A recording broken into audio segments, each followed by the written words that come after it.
Editorial Media Indonesia, pemirsa, saya akan bahas bersama dengan Mas Jaka. Ini sebenarnya kan sudah dikirimkan kedua pasangan soal kisi-kisinya. Kalau Anda melihat dengan dikirimkannya kisi-kisi ini jadi semakin panas atau jadi tidak terlalu panas karena mereka sudah mengantisipasi begitu pertanyaan-pertanyaan yang mungkin muncul. Iya, kisi-kisi itu kan dikirimkan untuk pertanyaan terbuka ya. Artinya pertanyaan yang akan diajukan oleh panelis. Dan meskipun pertanyaan ini kan sebenarnya juga dipersoalkan banyak pihak karena dengan dikirimnya lebih dulu kisi-kisi nanti pertanyaan apa yang akan disampaikan oleh panelis ya nanti tidak akan seru lagi. Dan sebenarnya kan debat capres-cawapres itu butuh orisinalitas. Artinya bahwa setiap pasangan calon harus setiap ditanya apapun persoalannya spontan, dan dari situ akan kelihatan bagaimana kadar intelektualitas calon, bagaimana kadar kemampuan calon dalam menyikapi setiap masalah. Tetapi ketika KPU sudah memutuskan untuk mengirimkan dulu kisi-kisi, ya saya pikir mungkin untuk pertanyaan terbuka itu tidak akan terlalu menarik jika kita bandingkan dengan tanpa ada kisi-kisi. Tetapi debat tetap akan berlangsung seru, akan berlangsung panas karena masih ada pertanyaan tertutup, sesi pertanyaan tertutup. Artinya di sesi ini antar calon saling melemparkan pertanyaan, nanti akan saling berdebat di situ dan saya pikir ini akan menunjukkan bagaimana sebuah mekanisme yang betul-betul bisa menunjukkan seberapa besar kemampuan setiap pasangan calon. Saya pikir debat ini akan tetap menentukan juga bagi perubahan elektabilitas. Karena kalau kita lihat di 2014 misalnya, itu ketika debat pertama selesai, itu hasil survei menunjukkan tingkat elektabilitas Pak Jokowi dan JK waktu itu langsung melejit. Jadi 47, sekian persen dan Prabowo cuma sekitar 36, sekian persen. Padahal sebelumnya ada semacam keraguan bahwa Pak Jokowi akan mampu menunjukkan performa yang bagus. Dan ini menunjukkan bahwa betapa debat itu masih sangat krusial sebagai penentu hasil akhir nanti dalam Pilpres. Nah ini kan surprise factor-nya mungkin sedikit lebih rendah begitu ya ketika kita dibandingkan di 2014 karena ini baru bertemu pertama kali. Ini sekarang sudah ketemu lagi begitu ya. Nah kalau Anda melihat akankah efek elektabilitas yang Anda katakan tadi ini juga mungkin akan terjadi setelah pasca debat? Saya pikir akan sangat berpengaruh ya. Kan debat itu bisa mempengaruhi calon-calon pemilih yang masih belum menentukan pilihan dan masih ragu-ragu. Kalau kita lihat dari hasil survei indikator dan SMRC misalnya, untuk dua kategori ini kan masih ada sekitar 25%. Meskipun tingkat elektabilitas Pak Jokowi unggul sekitar 20%, tetapi ya saya pikir itu belum menjadi jaminan bahwa Pak Jokowi akan menang. Artinya Pak Jokowi dan Pak Ma'ruf tidak boleh overconfidence karena masih ada kemungkinan untuk berubah. Dan ini harus dimanfaatkan betul-betul oleh kedua pasangan calon, terutama oleh pasangan 02, karena mereka bisa menjadikan arena debat ini untuk membalikkan persepsi masyarakat bahwa mereka ya tidak kalah dengan pasangan 01. Sebaliknya pasangan 01 harus menjadikan debat ini sebagai upaya untuk betul-betul meyakinkan kepada para pemilihnya, kemudian juga meyakinkan kepada para pemilih yang masih ragu-ragu, yang belum menentukan pilihan untuk memilih mereka dalam Pilpres nanti. Dan ini tidak boleh dikesampingkan oleh kedua pasangan calon.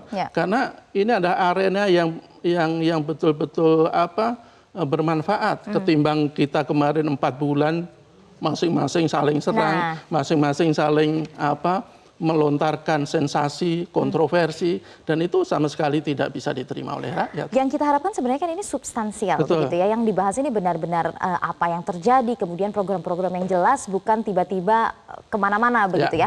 Kalau Anda melihat nanti di debat, apakah strategi-strategi yang selama 4 bulan ini kita lihat akan digunakan juga di ajang debat atau akan lebih substansial? Ya saya pikir debat akan menarik ketika ada kebaruan. Karena kalau kita tidak enak rematch kan, Pak Prabowo dan Pak Jokowi kembali bertarung. Artinya mereka rakyat sebenarnya sudah punya gambaran seperti apa sebenarnya Pak Jokowi, seperti apa sebenarnya Pak Prabowo. Artinya ketika visi misi mereka tidak ada sesuatu yang baru, ya mungkin tidak akan terlalu mengubah peta persaingan. Jadi saya pikir masing-masing kubu juga harus memberikan visi misi yang tidak seperti yang disampaikan pada 2014. Karena kalau kita lihat dalam hal ini sebagai petahana tentu saja Pak Jokowi dan Pak Ma'ruf diuntungkan. Mereka akan menyampaikan apa yang sudah dilakukan dan menyampaikan apa yang akan dilakukan. Tetapi kalau sebagai penantang Pak Prabowo hanya akan menyampaikan apa yang akan dilakukan. Bahkan ke dalam pidato kebangsaan kemarin dengan topik Indonesia Menang itu ada catatan bahwa ada 70 kata lebih kata menang. Artinya akan. Dan saya pikir itu sebuah kewajaran karena Pak Prabowo kan belum berkuasa. Mereka hanya menawarkan akan melakukan ini, akan melakukan ini dan sebagainya. Yang paling penting adalah apa yang akan mereka lakukan itu harus berdasarkan argumentasi yang kuat dan data-data yang valid tentu saja.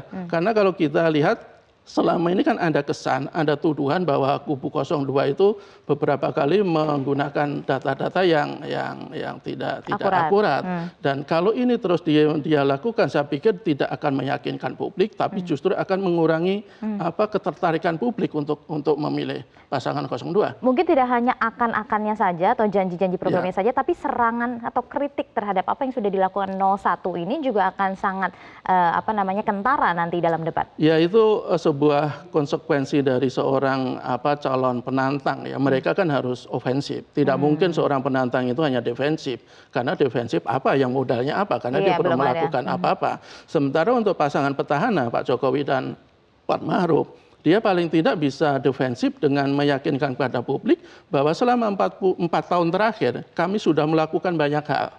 Kami sudah melakukan upaya-upaya untuk memberikan kesejahteraan kepada rakyat. Meskipun harus kita katakan bahwa masih ada beberapa janji atau program yang belum terrealisasi. Tapi saya pikir melalui debat ini Pak Jokowi dan Pak Ma'ruf harus bisa betul-betul meyakinkan kepada publik bahwa jika terpilih lagi untuk 5 tahun ke depan, bangsa ini akan lebih maju, bangsa ini akan lebih sejahtera. Kalau Anda mengantisipasi atau tidak serangan-serangan tertentu begitu ya, yang mungkin nanti akan dilancarkan, karena sebenarnya ini dari kedua tim kampanye kedua belah pihak ini sudah ada poin-poin tertentu yang mungkin akan diserang begitu, seperti misalnya 02 track recordnya seperti apa, backgroundnya, kemudian 01 apa yang sudah dilakukan selama ini dan realisasinya. Nah, hal ini sebenarnya akan Anda melihatnya akan terjadi dalam debat? Itu pasti, karena kan debat itu kan bagaimana membuat publik itu tidak percaya kepada pesaingnya dan percaya kepada dirinya sendiri. Serangan-serangan seperti itu saya pikir akan terlontarkan oleh masing-masing pasangan calon. Apalagi kalau kita lihat dari temanya itu kan soal hukum, soal HAM, korupsi dan terorisme. Kan sudah ada poin-poin yang mereka sudah siapkan. Kalau kita baca berita terakhir misalnya untuk Pak Jokowi, kubu Pak Jokowi kan paling tidak akan fokus pada 2 hal.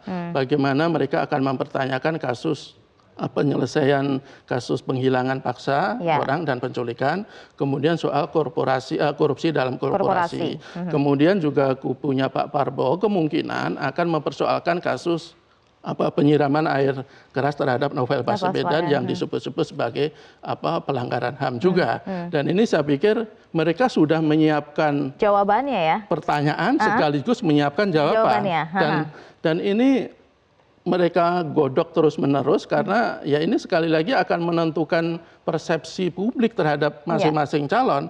Mereka tentu tidak akan menyia-nyiakan kesempatan ini untuk tetap unggul dalam persaingan. Oke, itu tadi soal substansi, tapi ada juga yang penting yaitu soal presentasi. Begitu. Bagaimana kemudian mereka menyampaikan, dan ini kan tidak cuma figur Pak Jokowi dan juga Pak Prabowo, tapi ada calon wakil presiden juga Pak Ma'ruf dan juga Pak Sandiaga begitu ya. Nah, bagaimana kemudian strategi mereka dalam hal memberikan unsur kebaruan dalam hal presentasi itu? Ya, saya pikir mungkin semua rakyat Indonesia sudah tahu siapa Pak Prabowo, siapa Pak Sandi.